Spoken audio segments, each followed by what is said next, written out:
ملا رومی رحمت اللہ علیہ فرماتے ہیں بہت بڑا مجرم تھا ایک بندہ، بہت بڑا گناہگار تھا، بت کو پوجتا تھا، تھک گیا ساری رات بت کے سامنے کھڑا تھا، معاذ اللہ یا صنم یا صنم یا صنم کہتے، تھک گیا، نیند آ گئی، اونگ آ گئی۔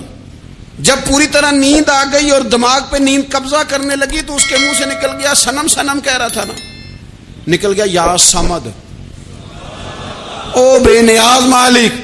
رب کریم نے فرشتوں سے فرمایا دوڑ کے جاؤ، جو کہتا ہے اسے دے دو۔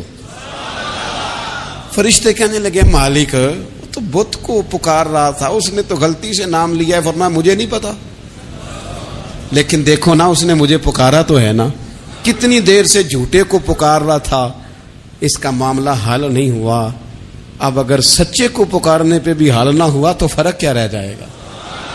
دے دو جو مانگتا ہے، دے دو۔ میرے دوست گھر پتہ چل جائے وہ کریم کتنا ہے، وہ مہربان کتنا ہے۔ میرے رسول پاک علیہ الصلوۃ والسلام نے تو فرمایا تیری آنکھ سے اگر اس کے خوف سے اتنا آنسو بھی نکل گیا جتنا مچھر کا پر ہوتا ہے، تو جس طرح بھینس کے تھنوں سے نکلا ہوا دودھ واپس تھنوں میں نہیں نہ جاتا، جو اتنا بھی روئے نہ روئے اللہ کے خوف سے، وہ بندہ دوزخ میں نہیں جائے گا۔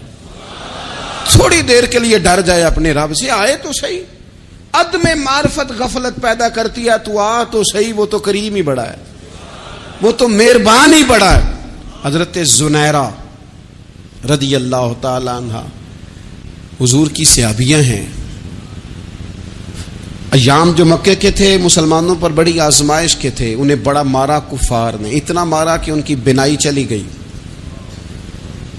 نظر آنا بند ہو گیا۔ کافروں کی عورتوں نے تانا دیا کہ تو نے ہمارے بت چھوڑے ہیں نا، تو دیکھنا تیری بینائی چلی گئی۔ تو جناب زنیرہ اللہ پہ بھروسہ، توکل، معرفت الہی کا جذبہ، اٹھ کے کھڑی ہو، کہنے لگی چپ کرو، تمہارے جھوٹے بت کیا کر سکتے ہیں، میرا رب چاہے تو صبح جب میں اٹھوں تو میری آنکھیں روشن ہو، اگر کریم کرم کر دے۔ لوگ کہتے ہیں واقعی ایسا ہوا، جب وہ سویرے اٹھی تو اللہ نے ان کی روشنی واپس کر دی تھی۔ تجھے پتہ چل جانا وہ مہربان کتنا ہے۔ وہ ایک بزرگ تھے تو ان سے کسی نے کہہ دیا کہ اگر آپ کا حساب آپ کے ماں باپ کے ذمہ ہو جائے تو پھر کیسا، پوچھنے کے لیے قیامت میں اگر ماں باپ حساب لیں تو پھر کیسا۔ تو بڑے سیانے لوگ تھے جو دل والے تھے، کہنے لگے نہیں، رب کریم ہی ٹھیک ہے، اس لیے کہ وہ ماں باپ سے کہیں بڑھ کر پیار کرنے والا ہے۔ اگر یہ معرفت مل جائے وہ کریم کتنا ہے۔ اور جب بندہ پوری طرح اس کی بارگاہ میں آ کے تڑپ جاتا ہے نا، مولا میں جاؤں کدھر، تیرا دروازہ چھوڑ کے جاؤں کدھر۔ اقبال کہتے ہیں وہ ایک سجدہ جسے تو گراں سمجھتا ہے، 1000 سجدوں سے دیتا ہے آدمی کو نجات۔ تجھے جگہ جگہ جھکنا نہیں پڑے گا اگر تو صحیح معنوں میں اپنے رب کی بارگاہ میں جھک جائے۔ تو میرے عزیز کوشش کریں کہ اس کی معرفت، اس کا کرم، اس کی عطا اور اللہ تبارک و تعالیٰ کے حاضر و ناظر ہونے پر عین الیقین، حق الیقین حاصل کریں۔ اور پھر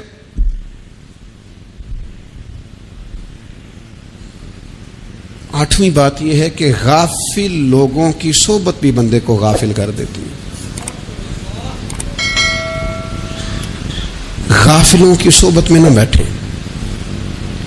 ان کی صحبت میں بیٹھے جن کے پاس بیٹھنے سے دل میں رب رسول کی محبت پیدا ہوتی ہے۔ غافلوں سے بچیں۔ چنگیاں دے لڑ لگی ساں تے چولی چ پھل پئے، تے جدوں میں پیڑیاں دے سنگ رل گئی تے میرے اگلے بھی ڈول گئے۔ برے آدمی کی صحبت بندے کو غافل کر دیتی۔ غافلوں کی صحبت میں کبھی نہ بیٹھے، کبھی نہیں۔ غافل آدمی آپ کو غافل کر دے گا۔ میرے نبی پاک علیہ الصلوۃ والسلام نے فرمایا انسان اپنے دوست کے مذہب پر ہوتا ہے۔ یہ بہت بڑے لفظ ہیں۔ فرمایا المرء علی دین خلیلہ، انسان اپنے دوست کے مذہب پر ہوتا ہے۔ تو دیکھ تو نے دوست کس کو بنایا ہے، جو تیرے دوست کا مذہب ہوگا وہی تیرا ہو جائے گا۔ ہم نے دوست بنایا نا غوث پاک جیلانی کو، ہم نے یاری لگائی ہے نا داتا علی اجمیری سے، ہماری نسبت ہے نا معین الدین اجمیری سے، ہمارا تعلق ہے نا بہاؤالدین زکریا ملتانی سے، ہمارا رشتہ ہے نا حضرت مجدد الفسانی سے، ہم ماننے والے ہیں نا اعلیٰ حضرت بریلوی کے. ہمارا تعلق ہے کبھی جماعت علی سے کبھی مہر علی سے. ہمارا ان سے تعلق ہے تو صبح شام ہماری زبان پہ رہتا ہے بالغ العلا بکمالہ کشف الدجی بجمالہ حسنت جمیع خصالہ صلوا علیہ وآلہ. ان سے تعلق جڑا ہے نا تو کئی دفعہ تنہائیاں تڑپا دیتی ہیں اور تڑپ کے کہتے ہیں اج سکھ متراں دی ودھیری ہے. اج سکھ متراں دی. سکھ کہتے ہیں اڈیق کو, متر کہتے ہیں محبوب کو. اج سکھ متراں دی ودھیری ہے. اے کیوں دلڑی اداس گھنیری ہے, لوں لوں وچ شوق چنگیری ہے. اج نینا لائیاں کیوں جھڑیاں. سبحان اللہ سبحان اللہ سبحان اللہ. پہلے کہتے ہیں سکھ متراں دی ودھیری ہے یعنی اداس ہوں, پھر حضور کے جلووں پہ نظر کرتے ہیں, کہتے ہیں سبحان اللہ سبحان اللہ. ماں اجمل کا ماں احسانہ کا ماں اکمالہ کا, اور پھر فوراً کہنے لگے او کتھے مہر علی, او کتھے مہر علی, کتھے مہر علی تے کتھے تیری سنا. اب ویکھو مشتاق اکھیں کتھے جاڑیاں. بلغ العلا بے کمال کشف الدجی بے. اور میرے اعلی حضرت کہنے لگے سرور کہوں کہ مالک و مولا کہوں, باغ خلیل کا گلے زیبا کہوں تجھے. تیرے تو وصف عیب تناہی سے ہیں بری, حیران ہوں میرے شاہ میں کیا کیا کہوں تجھے. غافل آدمی کی علامت ہے برے لوگوں کی صحبت میں. خبردار ان کے پاس نہ بیٹھنا جن کے پاس بیٹھنے سے تمہارے دلوں میں اولیاء اللہ اللہ کے بندوں کی عداوت پیدا ہو.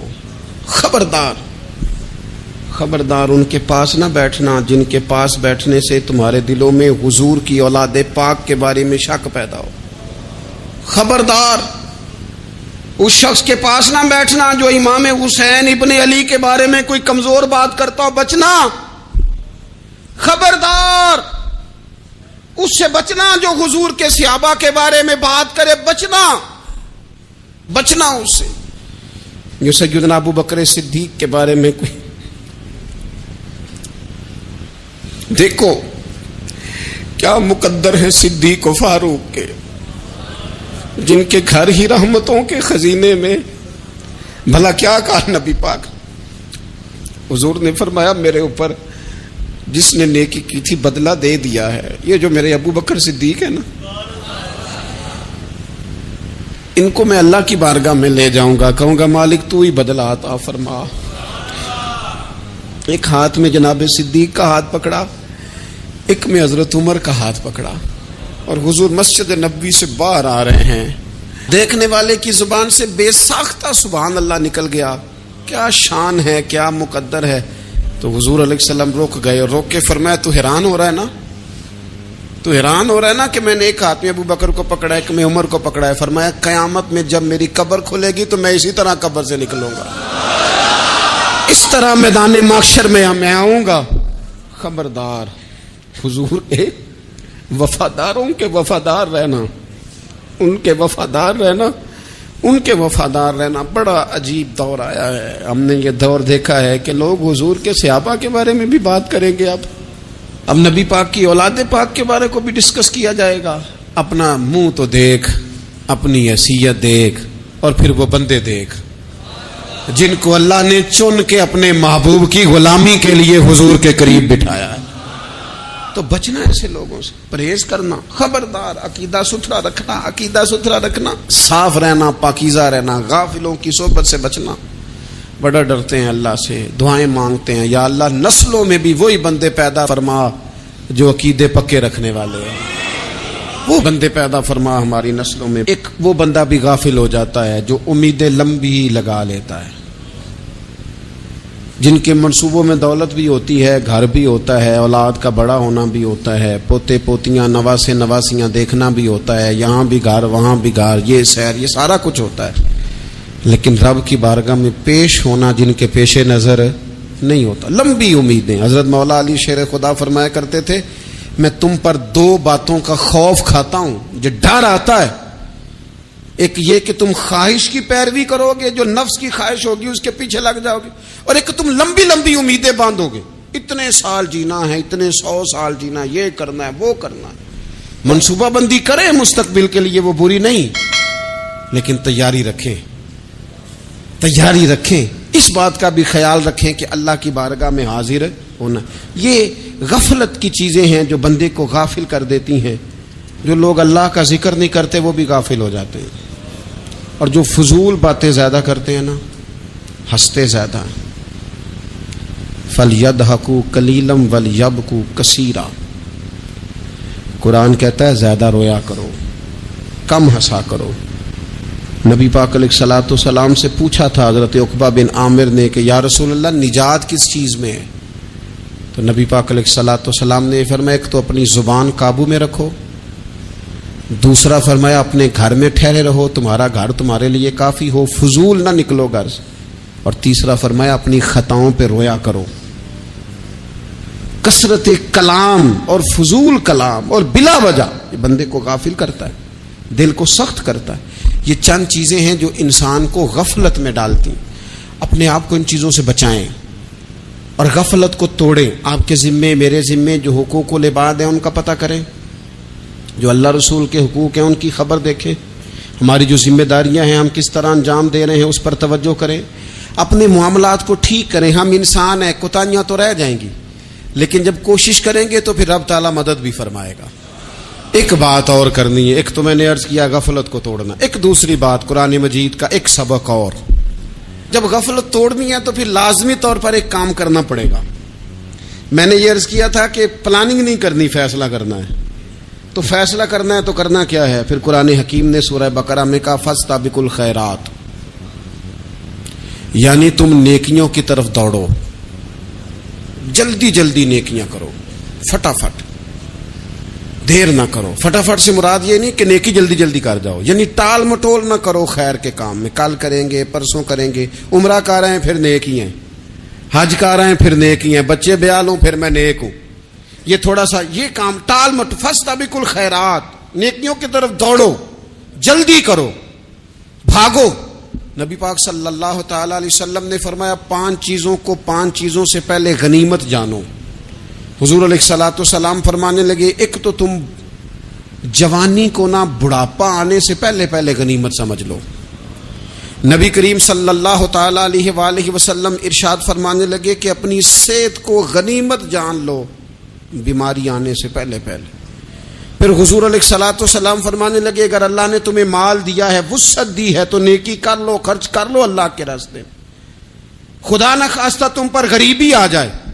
اور پھر حضور سید عالم صلی اللہ تعالی علیہ وسلم فرمانے لگے اگر تمہیں اللہ نے کچھ فراغت دی ہے, بہت زیادہ مصروف نہیں ہو, تو غنیمت جان لو, جلدی سے نیکی کر لو قبل اس کے کہ تم مشغول ہو جاؤ. اور 5ویں بات حضور نے بیان کی, فرمایا زندگی کو غنیمت جانو, موت آنے سے پہلے پہلے جلدی سے نیکی کر لو. نیکی کے لیے ساری زندگی منصوبہ بندی نہ کرتے رہو. نیکی کے لیے دیکھو نا, ہماری زندگی میں یہاں دنیا میں رہ کے چند منٹوں میں وہ نیکی کی جا سکتی ہے جو قیامت کے بعد صدیوں کا ہمارا فائدہ کرے گی, صدیوں کا فائدہ کرے. کرتے نہیں, پلاننگ کر رہے ہیں, منصوبہ بندی کر رہے ہیں, بس تیاری کر رہے ہیں, بس حضرت آپ دعا کر دیں, اللہ تعالیٰ دعائیں بھی قبول فرمانے والا ہے. لیکن جو نیکی نصیب ہوتی ہے اسے جلدی سے کر گزریں, اسے فٹافٹ کریں. میں ایک گاؤں میں گیا, اب تو خیر وہ دور نہیں رہا, یہ 10-15 سال 20 سال پہلے نا جو نوجوانوں کی مصروفیات ہوتی تھیں ان میں سے ایک مصروفیت یہ ہوتی تھی کہ گندم لے کے چکی پہ جانا ہے, آٹا پسوا کے لانا ہے. یہ ایک بڑی, چونکہ سبھی گھروں کے اندر سال کے لیے گندم سٹاک کر لی جاتی تھی, تو گندم لے کے جانا یہ ایک ڈیوٹی ہوتی تھی. ایک نوجوان ایک گاؤں میں, اس کی مجھے تعریف سننے کو ملی. تو ایک بوڑھی اماں کہنے لگی یہ تو بڑا نصیباں والا ہے, سارے اندر آٹا پہ آلے ہوتا ہے. اور آتے جاتے پوچھ لیتا ہے کہ اماں, کوئی کہنے لگی میرے بچے باہر ہوتے ہیں, یہ مجھے دوائی بھی لا دیتا ہے شوگر کی, میں مریضہ ہوں. یعنی خیر جتنی ہو سکے جتنی. میرے ایک سنگی ہیں, تو سڑک پہ کوئی بندہ کھڑا ہوتا ہے نا, اللہ تعالیٰ انہیں سلامت رکھے, بندہ کھڑا ہوتا ہے تو کہتے ہیں میں اس سے پوچھ لیتا ہوں بابا جی کدھر جانا ہے, فلانی جگہ جانا ہے, تو کہتے ہیں میں موٹر سائیکل پہ بٹھا لیتا ہوں. بندہ دیکھ کے مجھے سمجھ آ جاتی ہے ضرورت مند ہے, کوئی چور نہیں, کوئی ڈاکو نہیں, ضرورت مند ہے. میں اسے منزل تک نیکی جتنی میسر آئے, جس حد تک میسر آئے. کیا کہا ہمارے نبی پاک علیہ السلام نے؟ حضور نے ہم سے فرمایا کچھ نہ ہو سکے تو بات ہی مسکرا کے کر لینا, اس پر ہی اللہ صدقے کا ثواب عطا کرے. فاستبقوا الخیرات, جلدی سے نیکی کر لو. اپنے نامہ اعمال میں روز نیکیاں جمع کرو, کوئی نہ کوئی خیر کا کام روز کرو اور جلدی سے کرو. صحیح مسلم میں حدیث ہے, نبی پاک صلی اللہ تعالی علیہ وسلم فرمانے لگے جلدی جلدی نیکی کے کام کر لو ان فتنوں سے پہلے جو اندھیری رات کے حصوں کی طرح فتنے ہوں گے. فرمایا اس وقت حال یہ ہوگا کہ آدمی صبح مومن ہوگا, شام کو کافر ہو جائے گا, شام کو مومن ہوگا تو صبح کافر ہو جائے گا. اور فرمایا لوگ دنیا کے بدلے اپنا دین تک بیچ ڈالیں گے. معاذ اللہ جھوٹی قسمیں نہیں کھائی جاتی, جھوٹا قرآن مجید نہیں لوگ اٹھا لیتے. لوگ دنیا کے لیے دین بیچ ڈالیں گے. اس سے پہلے جب فتنے اتنے زیادہ ہو جائیں, اس سے پہلے نیکی کر لو, کوئی خیر کا کام کر لو, جلدی سے کچھ ایسا کر لو. حضرت عقبہ بن حارث رضی اللہ تعالیٰ عنہ فرماتے ہیں یہ دیکھیں ہمارے نبی پاک علیہ السلام کی سیرت کیا ہے, حضور کا اسوہ کیا ہے, نبی پاک علیہ السلام ہماری تربیت کس طرح کرتے. حضرت عقبہ بن حارث رضی اللہ تعالیٰ عنہ کہتے ہیں ہم نے نبی پاک علیہ السلام کے ساتھ عصر کی نماز پڑھی, یہ صحیح بخاری میں موجود ہے. فرماتے حضور سلام پھیرتے ہی فوراً اٹھ کے گھر تشریف لے گئے. یہ ہمارے لیے انوکھی بات تھی, غیر متوقع تھی, پہلے کبھی ایسا ہوا نہیں. سلام پھیرا نماز کا, حضور جلدی سے تشریف لے گئے. اب ہم حیران تھے اور حیرت انگیز طور پر حیران تھے کہ کریم اتنی جلدی تشریف لے گئے. تھوڑی دیر ہوئی حضور واپس آ گئے تو محبوب پاک علیہ السلام فرمانے لگے گھر میں ایک چھوٹی سی ڈلی, ایک چھوٹا سا ٹکڑا سونے کا پڑا تھا, مال آیا تھا سارا صدقہ کر دیا, وہ تھوڑا سا پڑا تھا, اچانک مجھے یاد آیا وہ تو پڑا رہ گیا. تو حضور فرمانے لگے میں نے کہا کہیں ایسا نہ ہو جائے کہ ساری رات گزر جائے اور میرے گھر میں پڑا ہی رہ جائے, میں جلدی سے جا کے اسے خیرات کر دوں. میں نے خیرات کیا, پھر میں واپس آ گیا ہوں. جلدی سے نیکی, جلدی سے نیکی کر لی جائے. ہم بڑا انتظار کر رہے ہیں, بڑا لمبا ہمارا پروگرام ہے, ہمارے پاس ٹائم ہی بڑا ہے. کسی نے کان میں کہہ دیا ہے تیرے پاس بڑا وقت ہے, ابھی تو بڑی عمر پڑی ہے, ابھی تو جناب او میرے بھائی یہ لوگوں کے کہنے کی باتیں ہیں, پھر پتہ ہی نہیں چلتا حالات کس طرح کے ہو جاتے ہیں اور کیا معاملات انسان کے ساتھ درپیش ہوتے ہیں. جتنی خیر میسر آئے, جتنا بھلا میسر آئے, جتنی انسان کو توفیق ملے. میں نے بزرگوں کو دیکھا, اپنے اصحاب کو, پہلے وہ خدام سے کہتے کہ میں سونے لگا ہوں اور پابند کرتے لوگوں کو کہ فلاں وقت, بزرگوں کو میں نے دیکھا اپنے, وہ پابند کرتے لوگوں کو کہ فلاں وقت میں موجود ہوں گا, آنا, خود پابند فرماتے. اور پھر جب بیدار ہوتے تو سب سے پہلے خدام کو بلا کے پوچھتے کوئی مہمان تو نہیں آیا. اور جناب آپ نے خود ہی تو پابند فرمایا فلاں دن آنا. کہنے لگے چل یار اگر کوئی آیا تو مجھے ملا لو, میری ملاقات کرا لو. کیوں؟ اس لیے کہ دور سے آیا ہے, مجھ سے ملنے آیا ہے, کوئی خیر کی بات سیکھنے آیا. چلو میرے نامہ اعمال میں کوئی نیکی جائے گی, کچھ نہ کچھ خیر جمع کر لی جائے, کچھ نہ کچھ ڈیوٹی کر لی جائے, کچھ کام کریں اور جلدی سے کریں. حضرت جابر ابن عبداللہ انصاری رضی اللہ تعالیٰ عنہ بیان کرتے ہیں, یہ بھی بخاری میں موجود ہے. کہتے ہیں ایک صحابی نبی پاک علیہ السلام کی بارگاہ میں حاضر ہوئے غزوہ احد کے موقع پر, اور حال ان کا یہ تھا کہ وہ کھجور کھا رہے تھے اور کھجور انہوں نے منہ میں رکھی ہوئی تھی. حضور کی بارگاہ میں حاضر ہوئے اور عرض کرنے لگے یا رسول اللہ صلی اللہ تعالی علیہ وسلم اگر میں شہید کر دیا جاؤں تو کہاں جاؤں گا؟ حضور فرمانے لگے جنت میں. تو کہتے ہیں انہوں نے جو کھجور منہ کے اندر تھی وہ انہوں نے نگلی نہیں, اندر نہیں لے گئے, اس کو باہر نکالا اور دوڑ کے آگے بڑھے اور جنگ کرنی شروع کر دی اور لڑتے لڑتے شہید ہو گئے.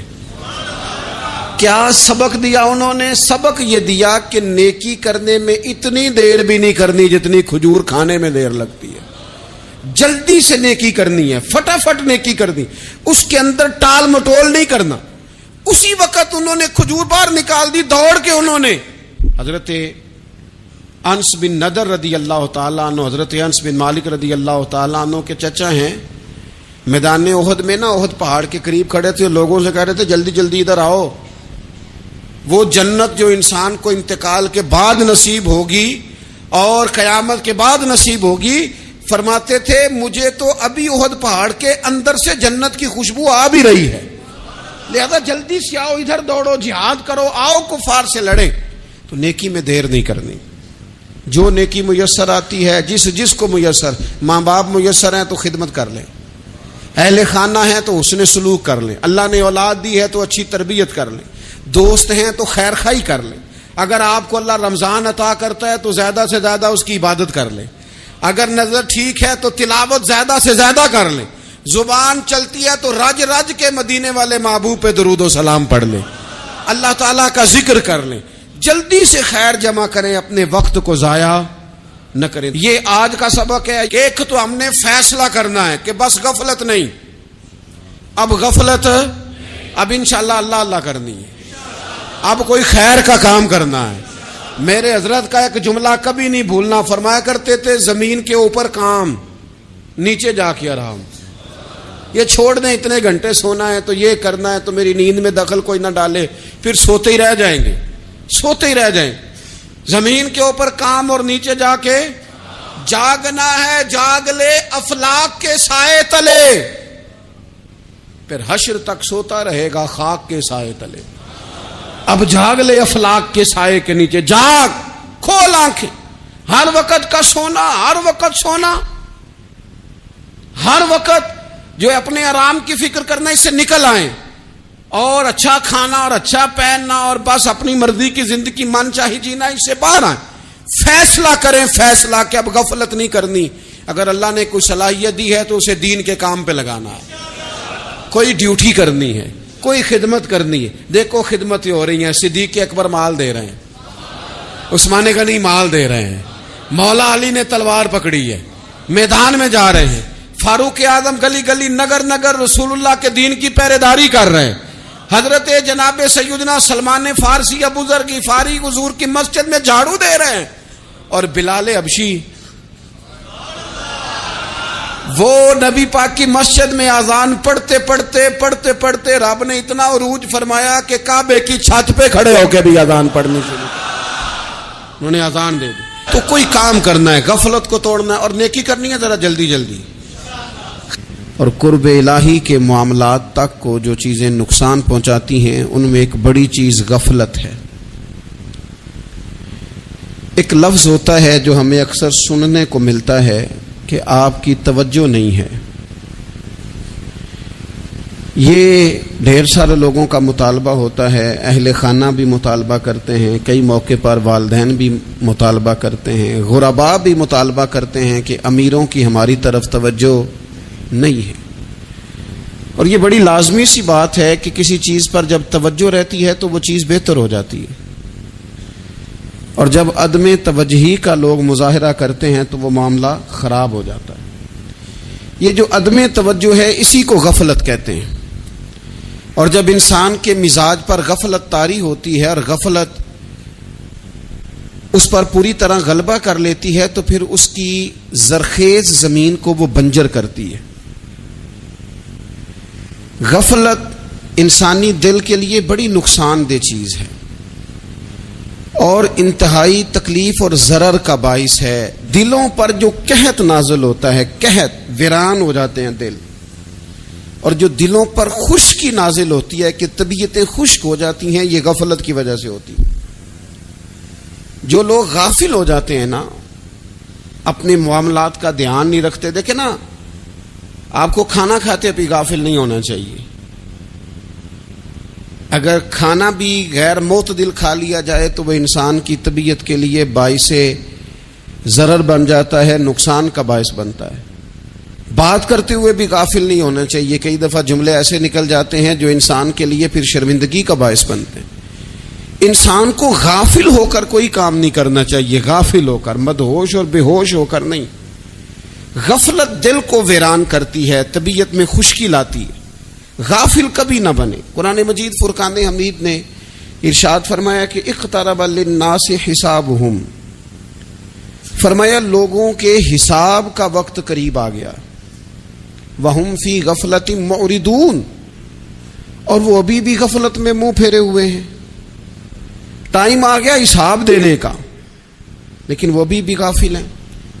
ہمارے جو زیادہ تر نقصان زندگی میں ہوئے ہیں وہ صرف ہماری غفلت کی وجہ سے ہوئے.